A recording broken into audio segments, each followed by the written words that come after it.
যারা নামাজ পড়ো না, মনে রেখে দিও, মসজিদের সাথে তোমার সম্পর্ক তোমার হয় নাই, তুমি জান্নাতের দরজাও তুমি খুলতে পারবা না।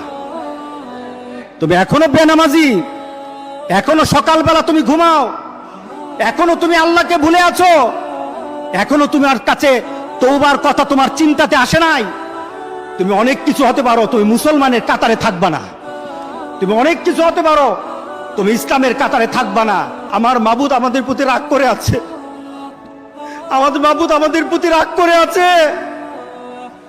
আমাদের মাবুদকে আমাদেরকে সন্তুষ্ট করতে হবে, সন্তুষ্ট করতে হবে।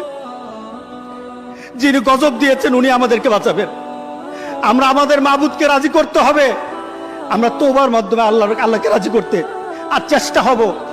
গোটা পৃথিবীর মুসলমান, আর সময় নাই, আর সময় নাই। আপনি এখন বাংলাদেশের রাস্তাঘাটে হাঁটেন, এমন পরিবেশ যেন আল্লাহ না করে, জোরে বলে আল্লাহুম্মা আমিন। এমন পরিবেশ যেন আল্লাহ না করে, যখন ঘর থেকে কই বের হবে তার লাশটা বের হবে, কেউ জানাজাও দিবে না, এমন হয়ে যাবে। যদি আল্লাহকে সন্তুষ্ট না করতে পারেন এমন হয়ে যাবে।